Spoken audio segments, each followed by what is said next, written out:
How much autonomy should you give to agentic AI? Overall, there's 4 levels of autonomy. At the very base level, you could do suggest only. This is similar to what we have right now with Gen AI. So you go into your ChatGPT, ask it to do something, and it's going to give you a suggestion as what you're going to do. Again, autonomy at level 0 means I don't trust the agent to make that decision. Example, let's think about something like healthcare. If you really want agentic AI in healthcare, do you really want an agent or an AI system to order your blood work? Probably not. So you want it to suggest to the doctor. So you could have agentic AI make a suggestion and then have the doctor say yes or no. Now that's not rules-based because you're still learning over time. Level 1, execute with approval. That says, hey, I think that blood work should be ordered of this type. Do you agree? Yes. Then it goes. So in the first one, it doesn't do any actions. The second one, it does. Level 2. Level 2 says, I've gone ahead and ordered the blood work. I'm just letting you know. Level 3 says, I've executed it, I've logged it, but no one knows that I did it except the log inside the system. So you see at every single step of autonomy, there's different levels that correspond with it. The recommendation, if you're just starting out with agentic AI, start in level 1 because you need to be able to approve things. Now, over time, what you will find is you'll become more comfortable. But what you're doing is you're keeping the human in the loop. You're not creating a bottleneck here. And we have to be clear, this is not about creating an extra layer to make things slow. What you're doing is you're making sure that the agent is acting as you want it to act. Where are the most important areas to keep the human in the loop? Money is number 1. Money. The last thing you want to do is check your bank account and see that your agentic AI completely made you bankrupt. 2, a contract. You don't want trust and AI only to look at the contract and sign it. You're going to want to keep a human in the loop. 3rd, customer facing.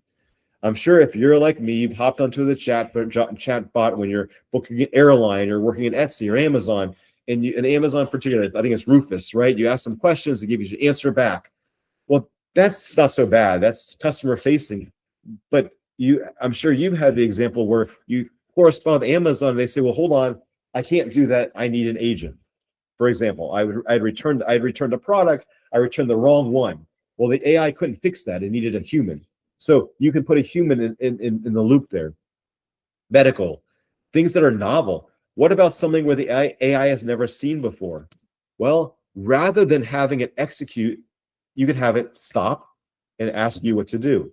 If you want an example, think about a driving car. If you've been to San Francisco, you know that if you have a Waymo, what happens if that driving car hits a scenario that it's never encountered before? It just stops. Same idea here of keeping the human in the loop. So what are some best practices? You need to make sure that you understand the agent's plan. Only put approvals where it's possible, escalate when needed, and always record these decisions. Humans, again, are not the bottleneck. Now, what's the motivation? Why are businesses going involved with agentic AI? Well, some easy value drivers: time saved, cycle reduction, lower errors, higher capacity, improved customer service. These are all very clear value propositions that link to some quantifiable benefit. But what's the advice as you're starting out? This is very new. So don't expect to see these huge business value propositions early on. Go slow. Start with something small and bounded where you can clearly define when it's done. Measure, measure, measure. And start with very low levels of autonomy and increase them once you have confidence in the agentic AI itself. So what kind of KPI should I use? Well, 3 basic buckets: operational metrics, quality metrics, and adoption metrics. Operational, we just went through. Quality, reworks, completion, customer satisfaction.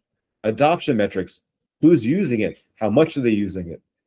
My tip, only 3 to 5 KPIs per pilot. You don't have to pick one from every category, but you do have to have a KPI because that's going to give you the ability to see if your agentic AI was successful or not. And what you may find is that your KPI may need to shift over time based upon how you go about creating these orchestration engines.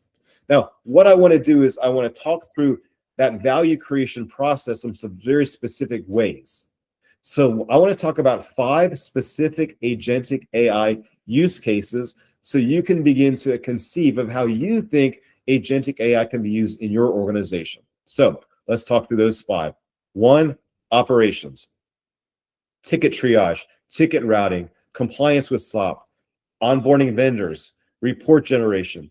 These are things that are high frequency, high volume, repeatable, structured. These are things that you do consistently every single time the same way. Think about your SOPs. These are great examples of where agentic AI can come in. If they're wrong, not a lot of risk. But the cool part, if you could take those high volume workflows and automate them, what you'll find is true, clear KPIs and value that'll allow you to dig further. And if you begin your agentic AI journey by designing AI agents to be reusable, just because they're usable in operations, they may be able to use in other areas as well. So the objective in operations is, how do I smooth my workflow to make it more effective? 2, customers and revenue. This one we have to be careful with about. For example, how do I qualify a lead? How do I figure out what I should do next with that lead? Maybe I can help it to write a proposal. After a sale, if my customers need to do a series of steps, how do I nudge them to do it correctly? All those are examples of how I can accelerate their growth. But the problem is this is still your customer. Now, what we do know is only about 10% of customer-facing processes truly add value to the customer. That means that 90% of what you do in your company that you ask of your customers is actually deteriorating and actually as a negative value for the customers as well. Easy example. Think about calling in on the phone and dealing with people on the phone. Press 1 for this, press 2 for that. That's an example of something that really is ripe for agentic AI to take over and understand it better. The problem is if it executes it, you have the potential of losing the interaction with the customer. So you have to log everything and make sure that if there's uncertainty, that the human still does get involved. All right, so operationally, I can make my workflow more efficient. Customers and revenue. How can I use AI to smooth the customer experience and potentially upsell or create additional value as well? 3rd, finance. Invoices, spend authorization, auditing, looking for potential fraud. All those are examples of things I could use from agentic AI. The problem is this is an area where you need a lot of control over what it does. You can't allow it to then potentially identify fraud and then take the next step of making an accusation based upon it. You need to make sure that you have thresholds. Moving money, you need to make sure that you have approval for that and who did what. Making sure you can trace everything, making sure that you're evaluating everything correctly. Number 4, IT and analytics. Oftentimes, what you'll find is that the very first agentic AI system that's used is inside of IT. Why? Because IT has their systems already ready for agents already. So, example, we said a ticket earlier example, knowledge bases, self-service, documentation. From IT's already got a lot of their systems already set up with APIs, so they kind of can lean into that. So a lot of times, if you're looking for the very first example, while we know that customers don't add value in the processes, IT is usually ready to start as well. Last one, HR and learning. Think about your learning platforms and think about all the different trainings you have to do for HR. How can you make them better? What about interviewing scheduling, like we just talked about? All these are ways in which I can enhance my HR and learning. I will give you one, however, note of caution, which is, as we all know, AI is biased.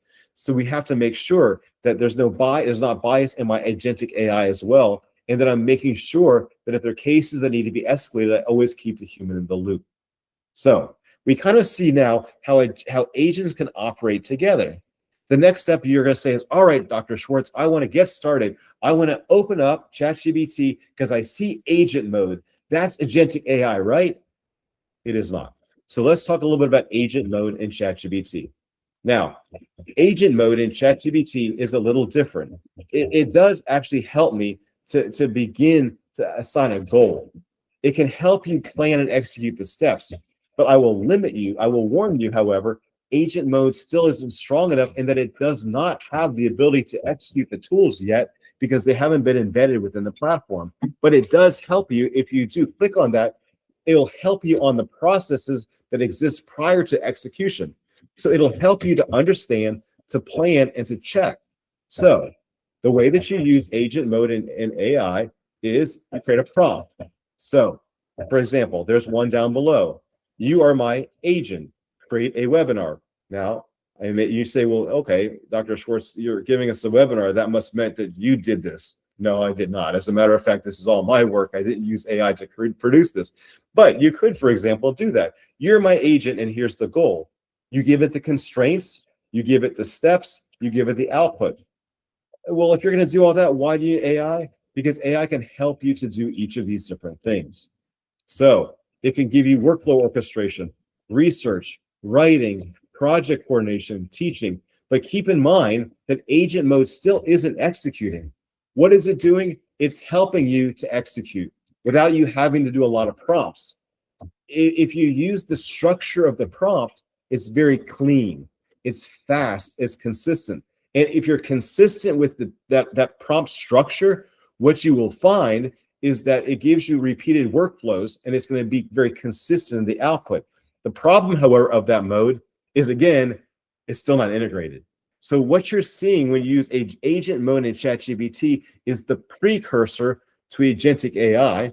And most analysts believe that where they're headed is to get us comfortable with agent mode so that when they introduce other integrations, we'll be able to move forward. So for example, you're starting seeing integration with like Google Drive to upload documents. The next step of that is when they expose Gmail, so where they can about doing that. The other limitation is it does still make assumptions because it still is a Gen AI platform. It can't really give you a confidence level or tell you the problems. There's no levels of security. Whatever you allow is what's going to happen. And it's not always on. If you ask Gen AI to send you a reminder, it likely won't, because it's not set up to be an agentic AI system.